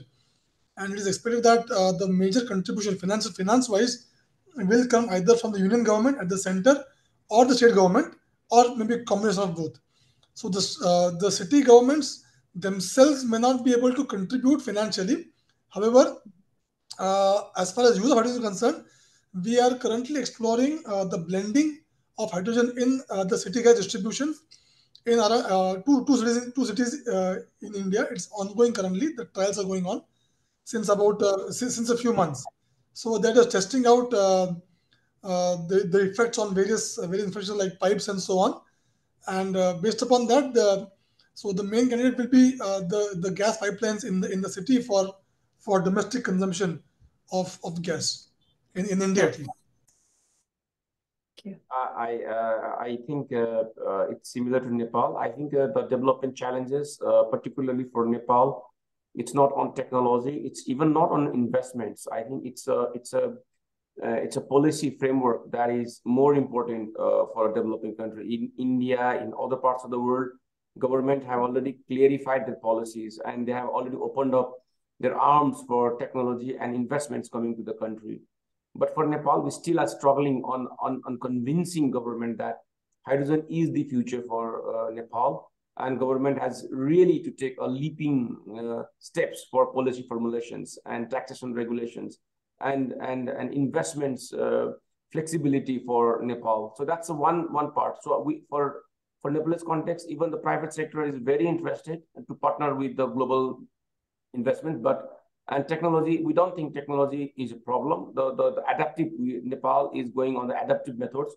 So we are trying to adapt to the technological advancements that's happening elsewhere, and we are trying to bring them to the country. But still, the policy gaps has to be fulfilled. So we are trying. So the interest of politicians is rising, but I think as soon as we get policy on place, I think Nepal has enough background, lots of hydropower, lots of solar on market, and lots of energy being spilled, not being utilized, and lots of even interest from private sectors to come out of the fossil fuels and integrate renewable energy through hydrogen for industrial adoption. So that's the state, and we think collaboratively we need to work together to make such hydrogen-based energy transition possible for a small country like Nepal as well, and replicate this for other countries, for example, in Sri Lanka or even other parts of the world, in Africa, something like that. So Nepal has a very good prospects, but still policy is still standing as a major challenge. Thank you. Mm-hmm. Yeah. Great feedback. Thank you. There was one more question in the chat about what is the current position of using green hydrogen in powering railway. And it looks like Jamie, do you want to respond to that? Yeah, sure. So there's a great example of hydrogen being used in the railway sector. That's an example in Germany. I believe that's that came out maybe the last 5 years. Yeah, so there's this comment on the drawback. Of course, with any new technology and introducing hydrogen into any new market, there's going to be, of course, there's a learning curve. So we're all learning at the same pace, and we're trying to figure out how to make hydrogen best work. And yeah, we're all trying to learn how to best decarbonize and how to use hydrogen to the best extent. I think, just to mention as well, one of the advantages of hydrogen train transport versus, shifting to electrification is that with electrification, there's a lot more new infrastructure that would be required. Whereas with, shifting to hydrogen fueling of trains, it's less infrastructure and so easier switch if you have that source of hydrogen available. So that's one of the benefits as well. And obviously quicker fueling times if you're not looking at direct connection to electricity. So yeah, certainly some benefits, and we are seeing some development in that area. So we do. Sorry, go on. Go ahead. No. I was just going to say, Sanjini put in the new link for the survey. It looks like the other one wasn't working, but this new one seems to be working. If everyone can try that, that would be great. Yes, thank you. And again, I just want to reiterate that it's a needs assessment as well as feedback for the training. So it's not your usual grade the trainer. It's actually us trying to understand the regional needs as well. So we would appreciate your input on that. And I think with that, we're almost at time, Anandan, if you agree. And I want to make sure we thank Daniela, Omar, Jamie, Biraj, Arvind. Really appreciate the rich discussion, and I really always enjoy. I think we all like hearing the country examples, how countries are working through all these challenges, questions, and new opportunities, taking advantage of this for decarbonization goals or economic prospects, whatever the driver is. It is very interesting to hear from country partners. So I really appreciate Biraj and Arvind taking the time to talk through what each of the countries are working on. So we hope we can continue to engage with you, stay in touch, and seek your input with future programs. So thank you again. Thanks, you. everyone. Thank you very much. Thank you. And Thank our you. contact Thank you so much. details will Bye-bye. be in the Hope to see you presentation. again. Feel free to reach out. Thanks, We will everyone. send out all the presentation links. Thank you, everyone. Thanks, NREL team, Daniela, Omar, Bye. Jamie. Thank you. I know it's really Thanks, late. Sanjini. Bye. Thanks, Thanks Equate, all. for Bye, everyone. organizing. Bye. Bye. Thanks, Anna.